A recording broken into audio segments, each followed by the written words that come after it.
وہ جب بھی فون کرتی امی یہی کہتی۔ پھر وہ دن بھی آ گیا جب ایمان کی جانب سے خوشخبری ملی، لیکن اس دوران امی کی طبیعت بہت زیادہ خراب رہنے لگی تھی۔ ایک دن اچانک رات کو امی کی طبیعت خراب ہو گئی۔ ڈاکٹر نے بچانے کی بہت کوشش کی، لیکن وہ انہیں بچا نہیں سکے۔ ایمان اور ابراہیم اپنی اپنی جگہ دونوں ہی تڑپے تھے۔ بہت کوشش کے باوجود بھی ڈاکٹر نے ایمان کو آنے کی اجازت نہ دی۔ پھر 3 ماہ بعد ایمان کے ہاں بیٹی کی پیدائش ہوئی۔ ماموں بننے کی خوشی میں بار بار اس کی آنکھوں میں آنسو آ جاتے۔ وہ بار بار امی کی تصویر کے سامنے جا کر کہتا، آپ کو بہت جلدی تھی نا جانے کی، تھوڑا صبر کر لیتی تو اسی سے مل کر جاتی۔ ایمان کی خواہش پر ابراہیم نے ہی ماہم کا نام رکھا۔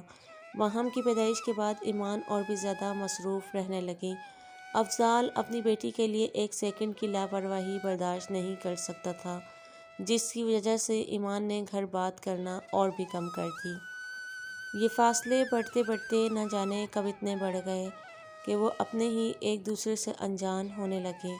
مہینے میں ایک آدھ بار بات ہوتی، خیریت پوچھتے ہوئے ہی ختم ہو جاتی۔ ابراہیم کے پروموشن کے بعد اس نے پورے گھر کا نقشہ بدلوا دیا، سوائے بڑے کمرے کے۔ اس بڑے کمرے میں اس کی اور ایمان کی بچپن کی بہت ساری خوبصورت یادیں تھیں۔ اکثر کبھی جو گھر میں ایمان کا ذکر چھڑتا تو سارا دن اسی کے بارے میں باتیں کرتے گزر جاتا۔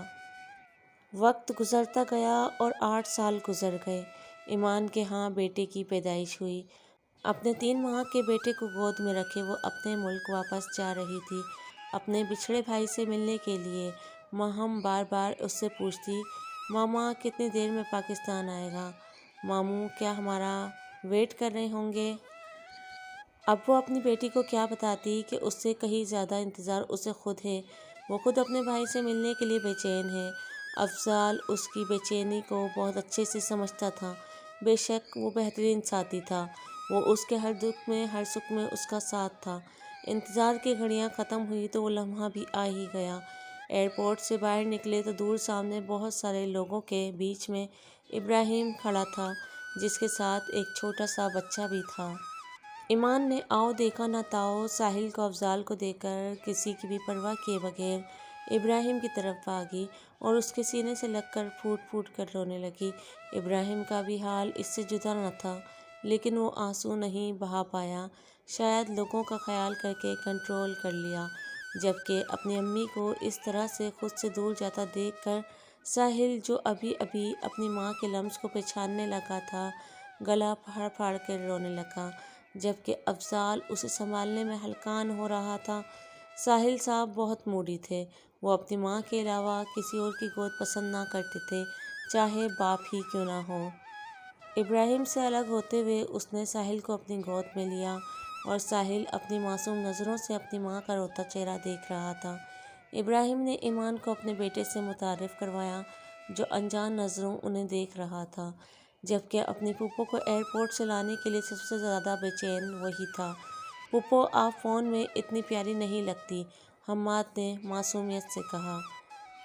فون، کمپیوٹرز، ٹیکنالوجی نے فاصلے تو مٹا دیے ہیں، لیکن وہ اپنوں کا لمس نہیں دے سکتے۔ ایمان نے اسے پیار کیا تو وہ گھبراتے گھبراتے مسکرایا۔ شاید وہ اپنی پھوپھو سے شرما رہا تھا۔ پھر وہ لوگ آ کر گاڑی میں بیٹھے اور ابراہیم گاڑی گھر کی طرف لے جانے لگا، جہاں اس کی بیوی اور لاڈلی بیٹی انتظار کر رہی تھی۔ یہ کیا بات ہوئی؟ 8 سال کے بعد آپ آ رہے ہیں، وہ بھی صرف 4 دن کے لیے؟ گاڑی میں بیٹھتے ہوئے افضال نے جب یہ بتایا کہ وہ صرف 4 دن کے لیے یہاں آئے ہیں تو ابراہیم کو دکھ ہوا، اور وہ 8 سال بعد اپنی بہن سے مل رہا تھا، اور وہ بھی صرف 4 دن کے لیے۔ ارے بھائی، مجبوری ہے، ابھی ابھی اپنا بزنس اسٹارٹ کیا ہے، اور آپ تو جانتے ہیں ابراہیم بھائی، اپنی چیز کو بہت وقت دینا پڑتا ہے، تب جا کے کسی قابل ہوتی ہے، افضال نے سمجھاتے ہوئے کہا۔ لیکن آپ فکر نہ کریں، 4 دن ایمان یہیں رہے گی، میں اور ماہم جائیں گے شادی پر، کیوں پارٹنر؟ افضال نے اپنی گود میں بیٹھی بیٹی سے کہا، جس نے بدلے میں اس کے ہاتھ پر تالی بجائی۔ ابراہیم مسکرایا۔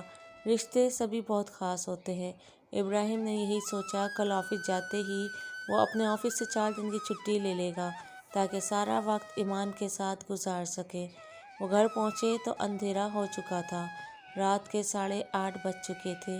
وہ لوگ سفر سے تھکے ہوئے تھے تو سمرہ نے سب کو یہی کہا کہ وہ آرام کریں، جبکہ ایمان اور ابراہیم ایک دوسرے کے ساتھ بیٹھ کر نہ جانے کتنی باتیں کرنا چاہتے تھے، لیکن منظر ایسا تھا وہ تھوڑی دیر کے بعد ایک دوسرے کے چہرے کو دیکھ کر مسکرا دیتے۔ بچے آپس میں دوستی کر چکے تھے، جبکہ ایمان نے صاف صاف کہہ دیا تھا اسے حماد نہیں بلکہ ساحل چاہیے۔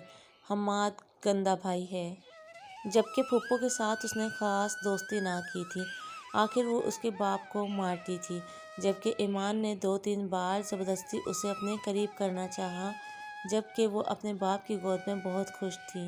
ایمان کو دیکھ کر شکل بہت سیریس بنا لیتی، جس پر ایمان کی ہنسی نکل جاتی۔ 4 سال کی یہ افلاطون بالکل اسی پہ گئی تھی، لیکن آخر کو اتنی سیریس شکل کیوں بنا کے رکھتی تھی؟ آخر پھپھو کے ساتھ جس کو کیا دشمنی تھی؟ سمرہ نے 2-3 بار سختی سے گھورا بھی، لیکن اس نے کوئی اثر نہ لیا۔